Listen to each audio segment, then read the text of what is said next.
So when the client walks in, why am I feeling angry and not happy? Like, why is this particular feeling arising, connecting to this client in this client system, right? That's the curiosity about it. Like, what does it mean for me, for you, for us, for the client system, right? That's the question, the inquiry. When I'm disconnected from myself or from you or from other people, how painful that is when I feel like I'm alone and separate and I can feel my disconnection and I can't, I feel that I have to do something or be somebody to get back to connection.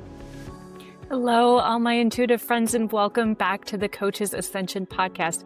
I'm so excited today to have my dear friend and teacher, Leanne Lowish, with us to talk about coach supervision, what it is, and what the experience is like.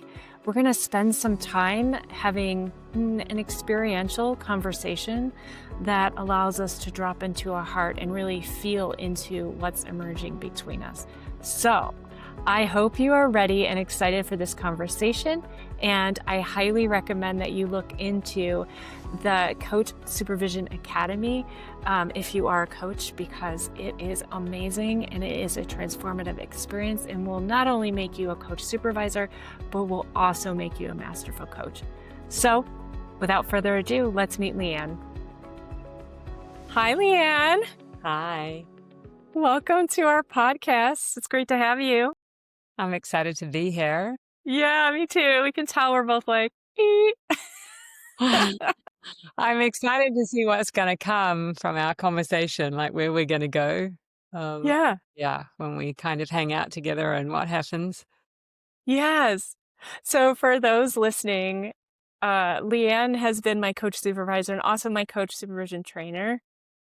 And that's kind of how our conversations go. It's like, oh, what is going to happen?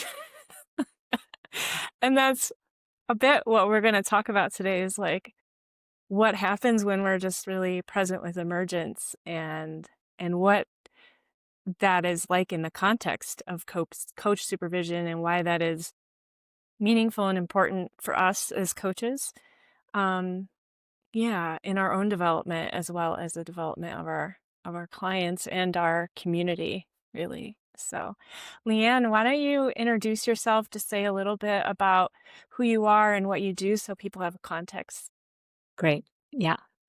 So I'm Leanne Lowish. I'm originally from New Zealand. So New Zealand, when people think of New Zealand, they sometimes think of the haka and the All Blacks and Lord of the Rings and the Maori people and bungee jumping, and all sorts of things come to mind around New Zealand. I left New Zealand when I was in my mid-20s and lived in the UK and Scotland and for about 25 years, as well as some time in Europe. I lived in Germany, and as well as some time in Asia. I spent time in Hong Kong and Singapore, and then 10 years ago, I moved to the US. So that's a bit about why my accent is kind of a bit weird. When I lived in Britain, people used to call me a brewie because I was half Kiwi, half British.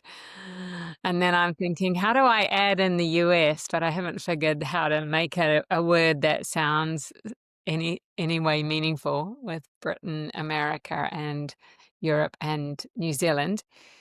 And I became a coaching supervisor about, I want to say 20 years ago, when it was just starting in the UK. And so I've been working in the UK as a coaching supervisor, and then I started running the UK Coaching Supervision Academy diploma in the UK, and then I took it and we went to Australia and Singapore and Hong Kong, and now I run it in the US. So that's a bit about who I am around coaching supervision. Yeah, you're like a world we. Instead of Kiwi, you're a world we. You're like from everywhere, really. Yeah, a world we. Yeah. you know, I love. Yeah. What got you to coach supervision? And that may involve a little bit of coach supervision history to kinda since you've been in it kind of from the beginning in a way. Right. Yeah. I was a training as a psychotherapist. I was a psychotherapist and I was in supervision with my psychotherapy clients. I was working in a charity that ran addiction services in prison around the whole of the UK. And so I was working there as a coach in learning and development and also training as a therapist. And so I had supervision for my therapy clients and then as a coach, I started getting coaching clients, and then I wanted to have supervision for my coaching clients because things were coming up with my coaching clients just like they came up with my therapy clients. And there was nobody, I couldn't find anybody. And finally, I met Edna Murdoch. And so she had just started she had been coaching she was a therapist and also a supervisor, and she had been also offering supervision to coaches. And so I worked with her for a couple of years, and then she founded the Coaching Supervision Academy, her and Miriam Orris and Fiona Adamson, because there was so many coaches wanting supervision, but there were no supervisors, especially coaches who had come from therapy or they'd come from social work or they'd come from an area in which supervision was important and part of the requirement to be accredited. So that's when she started it, and she started at the same time as Peter Hawkins also started. His was the Bath consultancy, so he also started coaching supervision. He had also come up through therapy and also recognizing the need for supervision for coaches. And so that was back in 2005. So that's how it all kind of started. Yeah. Would you say though that coach supervision is different in a lot of ways from like supervision for social work or psychology?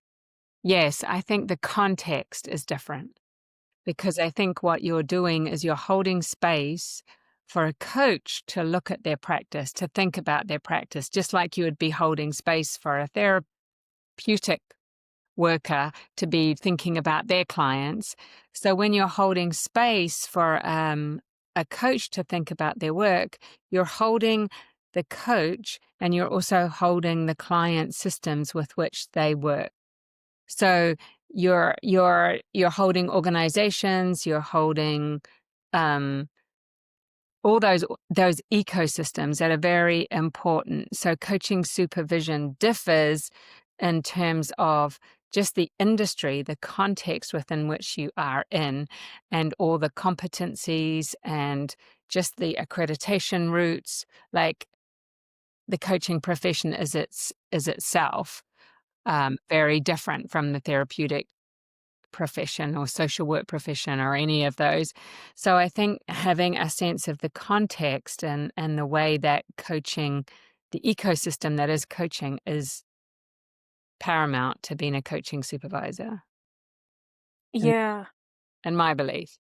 Yeah, I can kind of hear the like different layers of it. But also there's and this is like when I participated in CSA, the biggest mind-blowing moment to me was like I mean coach supervision is really about doing that pure coaching with a coach. And then what I mean by that is like when we say the essence of coaching is really just being fully present with another person, Hmm. coaching is really kind of this broken down into these competencies and it's very like cut and dry in some ways. But there's this like gestalt thing that when you're really with a person fully, you're in this moment with them. And I said coach supervisor was so profound for me to realize like I am part of that. Like Mm. I am not separate from this process, that I am allowed to be here with the client. Yeah. And that moment of like, this is really just about feeling through my heart and like holding the entire space and listening for emergence. And it's Yeah. not like actually rocket science, but we're not used to it. Yeah. That's not what we're used to doing. It's common sense, not common practice, right? Yeah, Yes. it takes a long time to learn how to be ourselves, to come back to ourselves, to come home to ourselves because we're conditioned and there's layers and layers and layers of conditioning of how we should be or what we should be doing or so having to kind of peel back and learn and unfold and digest or whatever the language is to come back through to who we essentially are at the bottom of that. Yeah, the journey home, right? Yeah, Yeah. yeah. Yeah. We talk about it really well. I know. We're not always in it very well. I know. The other day I was walking along and I was just feeling kind of a sense of peace and bliss and just didn't have an urge for anything and I was like, "Oh, this is what it's like just to be naked with myself, just to be totally present in the world." And it was a moment, right? And then I was like, "Oh, and I've got to go home and do lots of emails, and then I've got to go home and I've got to make all these calls and I've got to cook dinner." And yeah, and I left. I left the moment of just being here. Yeah, just being here with myself. And we have to too, because we have, you know, life things that we have to do. So the brain does take charge of them Yeah. sometimes. Yeah. Yeah. What for you has been the most profound like learning being a coach supervisor? I know that's a big question, but so Yeah, take your yeah. time. Yeah. I think I think what coach supervision is for me is intimacy. And I think you kind of touched on that before when you said that you just show up and be yourself. And I think when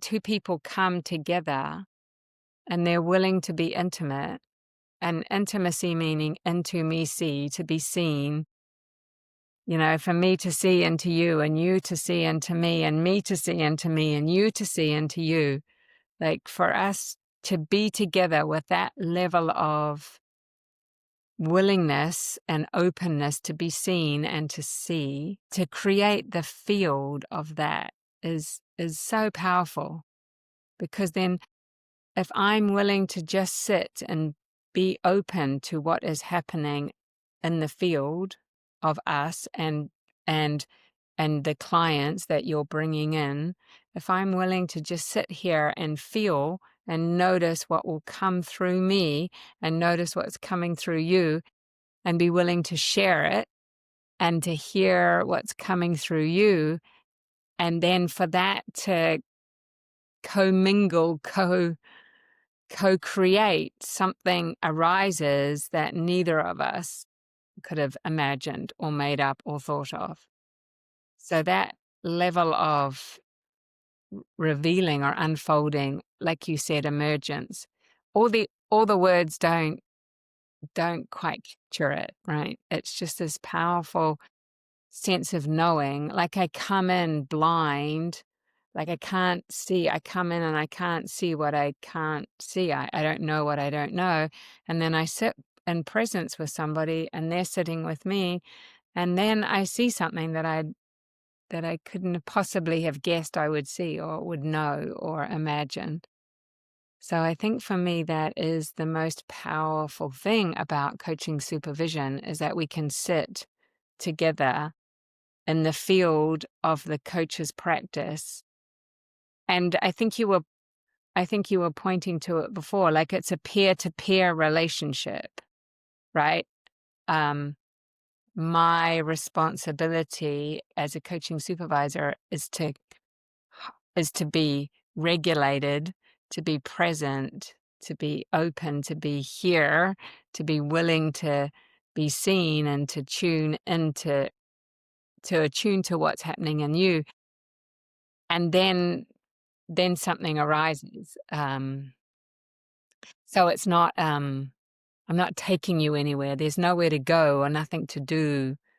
There's just a way to be with what is emerging in a way that makes sense for the coach and their practice and their clients. Like for me, the clients are always in the room, and the coach is coming to coaching supervision in service of their client work to be in service of their clients, right? So to be, Yeah. yeah, to do what needs to be done or seen or thought about in order for their client to go where they need to go. It's a interesting, well, I don't know if interesting is the word. It can be, I think, a challenging paradigm shift to move out of your thinking mind, and into this sensing. You say the field, and hopefully people know what you mean. But like the energetic field, really, that's um resonating from the client, that's resonating from the client's client, that's resonating from you, that's holding it all together, that's inside of culture, that's inside like all of the layers of this Yeah. field of energy. And to me, like, I call it intuition. It's like picking up on these sensory things that are, what do we have? Like some crazy number of senses. We don't actually have just five. We have like 50 or something, something crazy someone studied. But being able to pay attention, it's really just listening to what is coming up through your Mm, physical, like mm. you're an antenna, basically. Picking Yeah. up. That's kind of how I feel it. So when you say like something new that I couldn't have like guessed or anticipated or known, it's like, oh, this thing like just pops up in the space. And it's, to me, I can feel it starting to show up. And then I, have to manage and regulate myself not to like jump on it or like try to control it or any of that. And just like, allow this thing to be its own entity emerging in that space. Yeah. Yeah. Well, I think what's under it all is the fundamental belief or truth or however that we are all one, right? There isn't separate. I'm not separate to you. That we are living in, like, yeah, like you called it, a space or the Tao or nature, or like the land is one. Like we're one with the land. We're not separate. We see ourselves as walking on the land, but we're all part of the land. We're all part of the same. We're made of the same material. When we die, we go into the land, right? We go back to the land. So there's this, and our whatever your belief is, we join or we go somewhere, or but I think so when something comes up and we're listening for that, we can feel it, right? Like, when you walk into a room and people have had an argument, you can feel it. Or you've walked into a room and people have something amazing, somebody's proposed to somebody or something, you can feel it. Like you can feel the energy when you walk in, however we call that energy. So I think I think when you're prepared to just be with and be curious about what's here, then you can start to feel what's here. But I think most of us feel, and I do too, that we have to know something. Like I'm supposed to know it. I should have known it. Like, so I think it's hard sometimes to be open to not knowing and to being open to hearing what's coming through. Mm. Yeah. Not Yeah. knowing. It's like we're just knowing ourselves and like knowing how to not know. That's Yeah. kind of the training, is like knowing how to let go and to hold space and to listen, and instead of knowing the answer. That's a different Yeah. thing. Yeah. And I think it is hard because we're paid, right, as coaches somebody's paying us for something. And it's hard to market presence, right? Oh, you're just paying for me to be present or to be here. Like people are like, what? I'm paying for that. But yet we know it takes training. It takes an incredible amount of training to be present, to be available, and it takes years of work on what gets in the way of being intimate. All the layers that we have of protection, because at some point, somewhere along the line, when we came into the earth and we were this gurgling, bubbly baby, like, and then at some point we learned, like, oh, okay, it's not okay to be that open and free.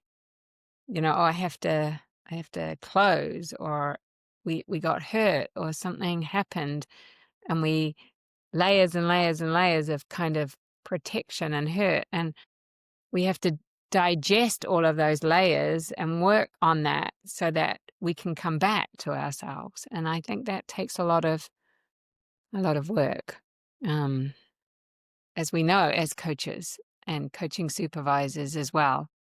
And I think because as coaching supervisors, you're holding your system, you're holding the coach system, and then you're holding the coach and their system, and then the clients and all their systems. So it requires an extra level of holding than when you're just the coach and the client system.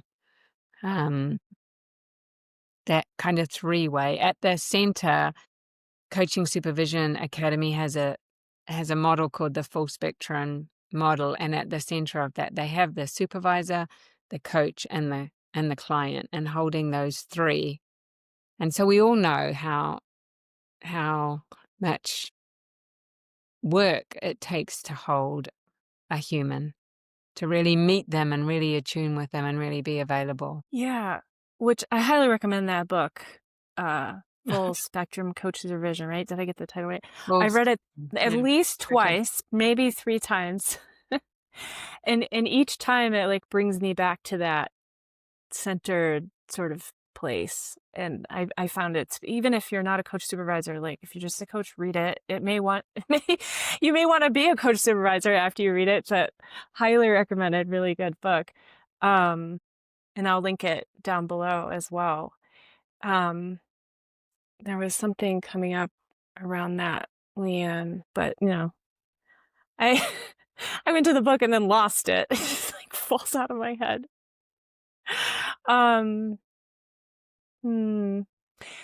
So I'm wondering if we might actually have an emergent conversation here and just sort of tune into each other so folks can actually have an experience of that. It's not quite a demo per se, but like, what is it like to actually be in that intimate, like looking into yourself, into another, and mirroring that in a way, that true self that we are.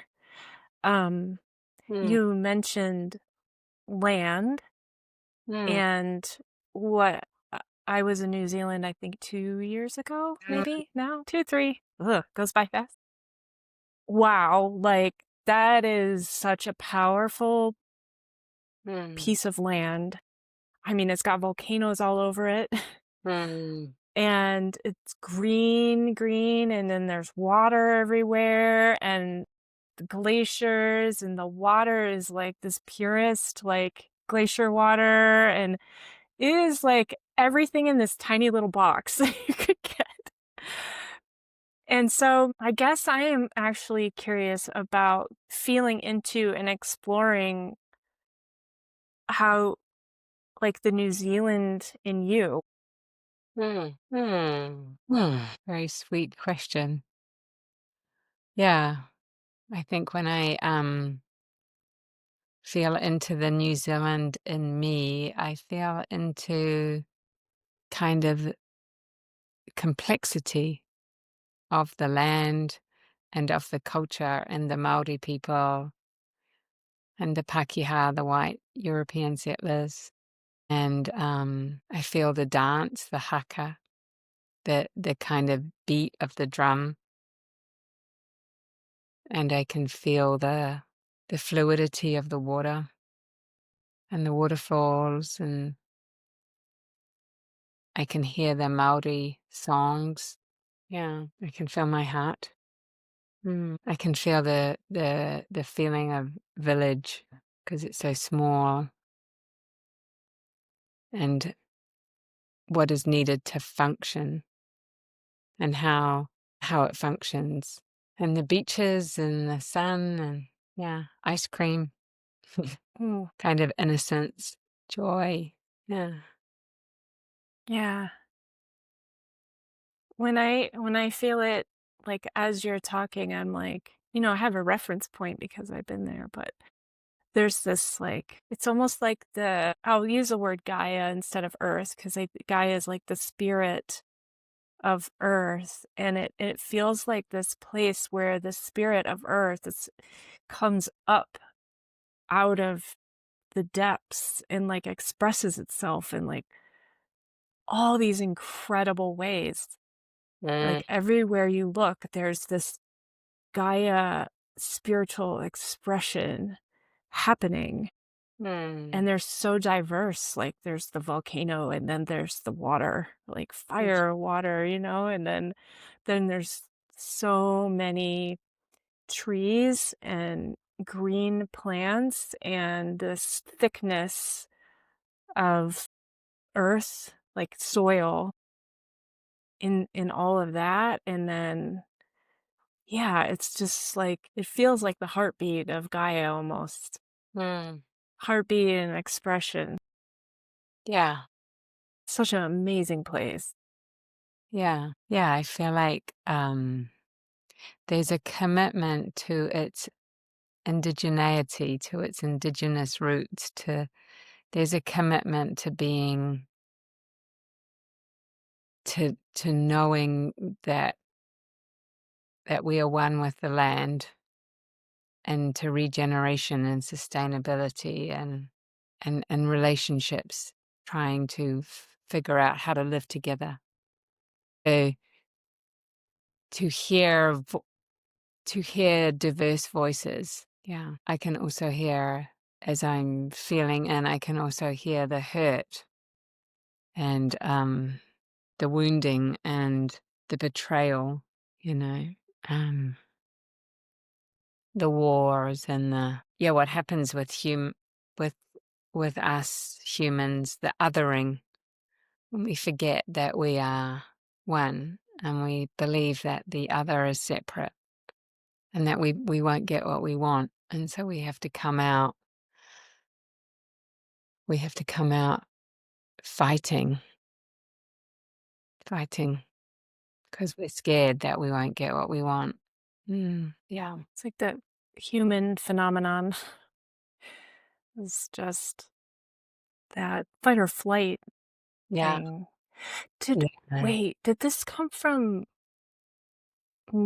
correct me if this didn't come from you guys, but and I say you guys, I think it maybe Miriam or Edna talked about this like core human wound. Like there's been some wound in humanity as a whole that caused this separation. But I listened to a lot of stuff, so it could have been from anywhere, my dear.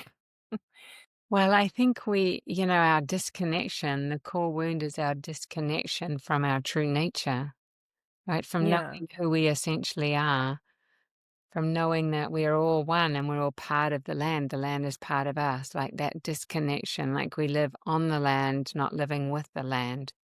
Yeah, like when I'm walking along the road and when I'm disconnected from myself or from you or from other people, how painful that is when I feel like I'm alone and separate and I can feel my disconnection and I can't, yeah, like I feel that I have to do something or be somebody to get back to connection.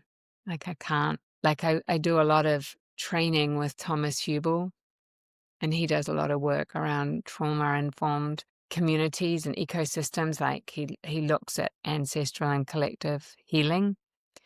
And part of that is like welcoming and being with the disconnection or the wounding or the sadness. But I think I certainly was taught to don't bring negative stuff in here or don't go anywhere near my emotions, or I was taught not to move towards something or to even embrace it. And I think that's what I do love about coaching supervision. Like there isn't anywhere to go or any way to be.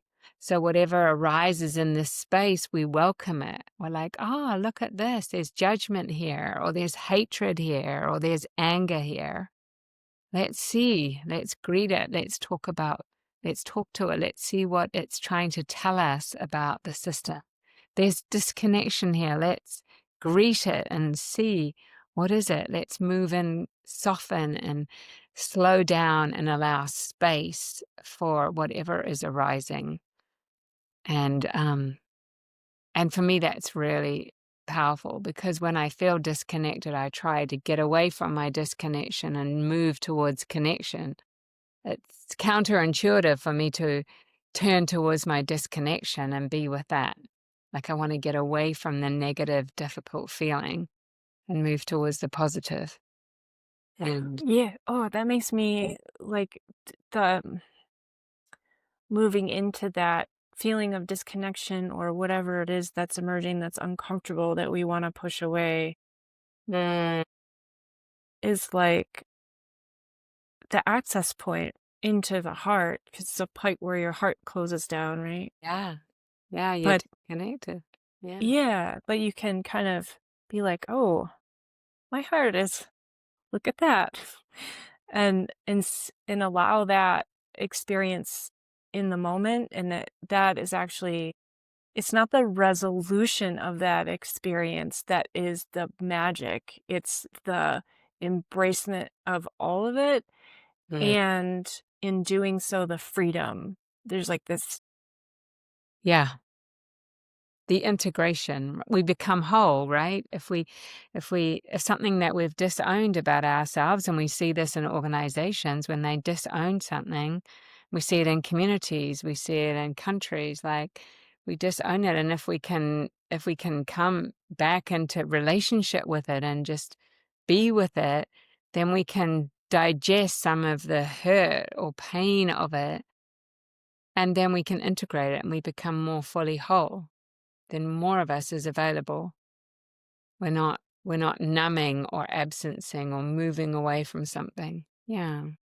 Like, and allowing coaches, like, some of the questions about when coaches come to supervision, what is it that you don't want to tell me? What is it that you're most ashamed of? What is it that you're fearful to speak of? What are the feelings or thoughts that you're having in relation to those clients that you don't want to mention? Right? Like, I remember when I was first supervising, like, the freedom of being able to say, wow, I'm really, like, hating my client or judging my client, or I'm really attracted to my client. Like, all of that stuff that we were forbidden, or, I'm feeling resentful, or I'm feeling envious, or all these emotions that I could explore in relation to the client. And then that would give me information about, was it, maybe my client was feeling that, or maybe it was somewhere in the client system, or in the client system, like, further out. Maybe that was something that nobody in the client system or the coach could feel, that was coming through me. Uh, It Mhm. gave me information about what was not being talked about, what was not being named.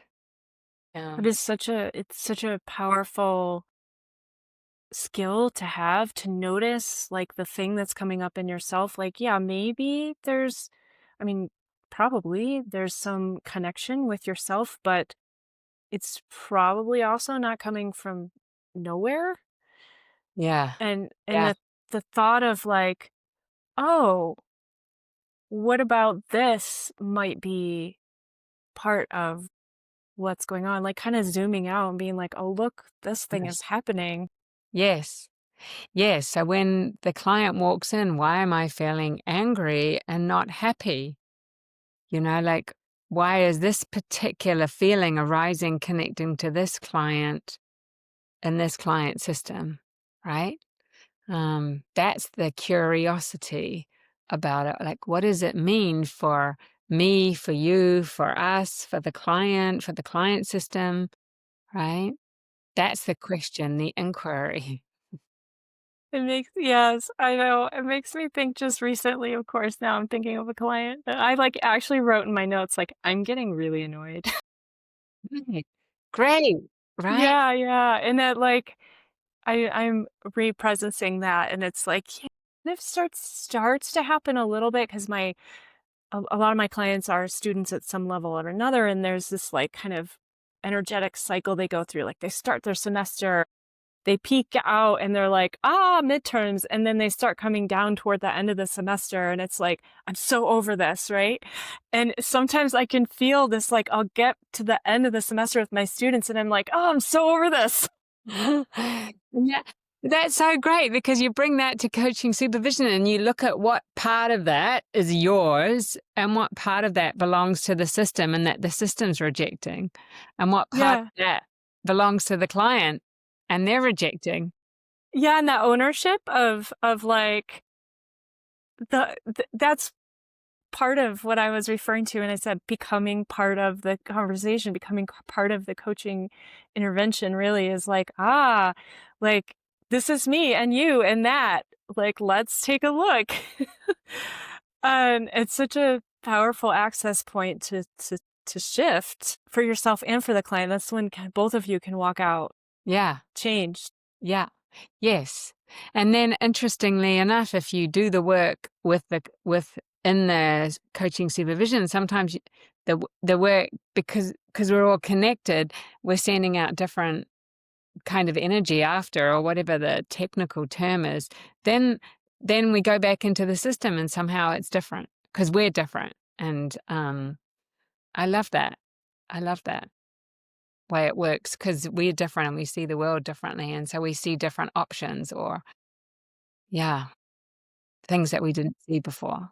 Like it really amazes me how I can be so certain about this is the truth. And I go into a coaching supervision session and then I go through it, and then I can come out seeing a totally different perspective. When I was so certain coming in, I'm so certain that this person has to X, Y, and Z, or it's, this is going on in the system, or this is happening. And then I come out and I see something totally different, or my view is just much more multi-dimensional, because it's never black or white. It's never one thing or another. It's always complex and multi-dimensional.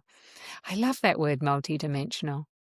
Even when I feel myself, like sometimes I feel myself just being like, oh, I'm feeling myself really one-dimensional, which is usually an indicator that that there's something going on for me, because I'm feeling like the flatness of myself, one dimensional. That means usually to me that I'm kind of a bit disconnected. And then when I do the work, whatever it is, to connect again, or to meet my one dimensionality, and then I feel like I full out and I become multi-dimensional, right? I can feel myself just kind of full out. And then I can also feel like the generations and the ancestors, and I can feel a connection to the land and to the people that have come before me. And so then I even get I get multi-generationally dimensional. Oh my God, just created a new word. Multi-generationally dimensional. Yeah. I You know, like, it's funny. I want to show you something. Hang on one second. So before, there's before you these show me that, I just want to yeah. say the excitement of that is all of that wisdom is then available. Right? Because when I'm one dimensional, there's no wisdom. There's just one dimensionality. But when I'm multi-dimensional, when I'm multi-generationally dimensional, there's all this wisdom that is available to me and the system. Yeah, because And you're not attached to one piece of it, so you can yes, hold all of it. yes, yes. Yeah. Show me. So I was trying to figure out what to put right here. And I thought, oh, I have all these cards, I could like tarot cards and all stuff. I could put a card there, and I was like going through my cards, and it didn't work out. But the one that came up first out of this, it's Light Language, um, by Jamie Price, and this was the card that came up. It's multidimensionality in case it's backwards, but yeah. Isn't that Wow. funny? I almost put it right there. Wow. Wow. That is amazing. Yeah. That is amazing. I love that. I love that. Yeah. So I do feel like, when we come into that emergence and we can like hold more and hold more and hold more and hold more, and it's like being in a way we're both the container and in the container Yeah.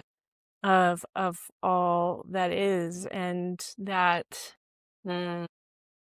really is, I think, the work that is really inspiring and important and fun for me is this multidimensional movement that we are more than just three-dimensional, that we can be physically here, and then we can be spiritually so huge to hold all of it, that we can be one and we can be many, Mhm. um and that's a real visceral experience. This isn't like a concept or an idea, which is how it sounds in words, but it's actually a full-bodied Yeah. Yeah. revelation in a way. Yeah. Yeah. One of the things that I do is I kind of imagine, right, the source of whatever the source of wherever whatever this is kind of coming up through you and through me, right? So that when we go deep down, we're the same, we're connected, but then it comes up and it manifests as me, and then it manifests as you, and it manifests as all these people in the world, right? And then when I can think, like, it's like a song, and it's sung. The song is sung as me in a different way to the song is sung as you to the. And like when I can think like that, and I can just feel everybody's uniqueness, and how everybody has their own gift, right? Everybody has a dream that is coming through them, a calling or something that arises that is their gift to the world. And every single human is different. And if one human isn't there, then there's a hole, right? Because that human was here and now they're gone. And we miss that particular gift and that particular flavor and that song, that tune. Um, will will never be played again because it disappears, and there's another song, another tune, another, like, just the vastness of individuality, but yet it's all coming from the same place when we go right back down. Um, yeah. So amazing, that visualization. And it's why I love astrology so much, because it's like, here's that person's song. Yeah. Yeah. It's Yeah. so multidimensional. When I started learning it, I was like, you can take this song, right? Like where all the planets were when you were born, and you can go this layer, this layer, this layer, this layer, and it's like a never ending, infinite layering of that music. It's Mm. And when I started learning it, I was like, I don't know how I can ever learn this. This is so complex. But I just learn a few layers down, and it's like, okay. And that gives me the like Yeah. mystery, the rest below that is the mystery. Yeah. Yeah. The mystery, I love that. The mystery of who and what we are. And we have all these maps, right, to kind of map the territory, like TA, you mentioned Gestalt, like, and, internal family systems, like the transpersonal, like the Karpman drama triangle, like there's just an infinite amount of different constellations, of ways of kind of mapping the system that we are and the organization system. I think they're all fascinating, the maps, and how useful it is to know the maps and to hold the mystery, like it's both and, right? Here's the map of the territory, and the territory also is mysterious. Yes, I mean, if you can take a map of New Zealand, and it would be so complex, right? Because you could have a map of where the towns are. You could have a map of the town. You could have a map of all the lava flow. You could have a map of the territory of the oceans, or like, whoa, there's so many maps, and they're all layered on top of each other in this like beautiful, mysterious place. And I Yeah, feel like humans are the same way, and we can like look into this little, okay, I can see you from this little thing. So can we open up, especially as coach supervisors or light workers, and hold the Yeah. mystery and Yes. have access to all these different points, but more specifically, access to what it is that will make a difference now. Mm. Um, Yeah. yeah. Yeah. Yeah, helping somebody to get in touch with what is calling them in this moment, right? What is the world needing from you in this moment? What does the world need from you as a coach? What does this client need from you from this moment? What is this client system needing? Yes, being able to just tune in to what is required in this moment, holding the complexity of the mystery and the maps and the Yeah. competencies and All the all things. the systems and all the processes that we have created in the world to try and understand and make sense of the world. Like competencies are just trying to make sense of this phenomena called coaching. And we live in a world where we need to language things and yeah, it's like the finger pointing at the moon. Right. Exactly. Mm, Yeah. How are you feeling? yeah. I'm feeling silent and still and excited, and I want to talk more. So I'm feeling both. Like I can feel stillness and the silence, and I can feel that there's so much more I want to say and the excitement as well. So yeah, there's more. There's always more to explore and say and see, and that's what is so exciting about coaching supervision. Right? There's nowhere to get to. It's just constantly evolving and emerging, and there's more. Yeah. Yeah. Yeah. Which we can bring into coaching as Yes. well. Yes. Yeah. Yeah. I mean, it's in a sense, it's still the essence of coaching is that, you Yes. know, following the theory following the you is that mysterious part at the bottom. It's like, Yeah. hmm, Yes, because people often say to me, "What's the difference between coaching supervision and coaching?" And I say, "Well, coaching and mentoring live within coaching supervision. It's just the bigger container, right there, because you bring everything you are as a coach. You use the same questions and the same, like all of that.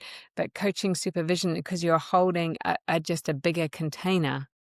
You're holding the coaching and the profession and the clients and the organization systems. And there's a piece of mentoring that happens in coaching supervision. Sometimes because the three elements of coaching supervision are the coach's development, which might require some mentoring.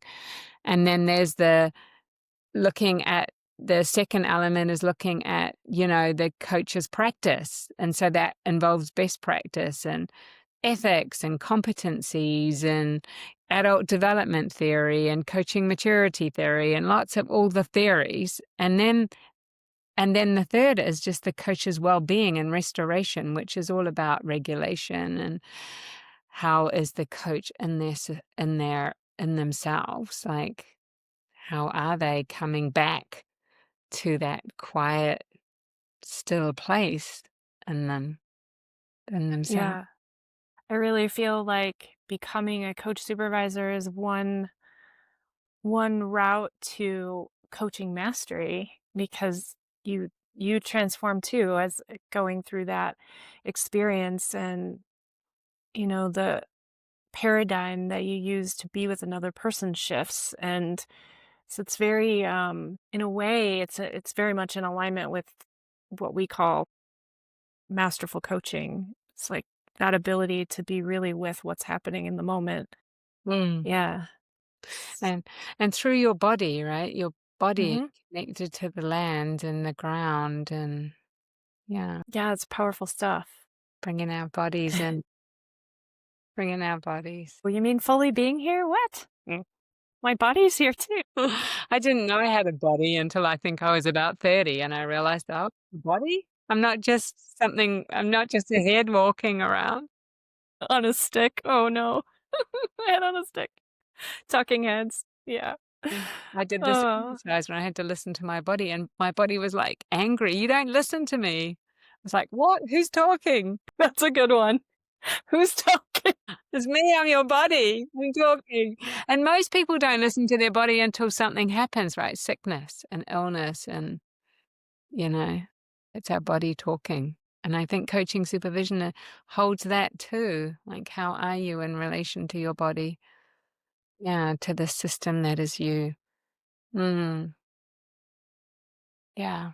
Thank you so much. It's always an amazing pleasure to talk to you, Leanne. You have such a wonderful presence and I enjoy being with you. Yeah, ditto. I enjoy being with you. It's very sweet. Thank you. Thank you for Anything you would doing. Oh, yes. No, and how you're bringing these podcasts to the world and talking to people and interviewing people. And I know it's not easy putting yourself out there, talking to people again and again and again and releasing this wisdom into the world. And so I really appreciate you. Yeah. Thank you. Yeah. Some moments it's scary, but I'm old enough, take it or leave it. I don't care. I care a great deal, and I don't care if you don't like it. Yeah, holding both. Yeah, yeah. That's so wonderful. Thank you so much for saying that. Yeah.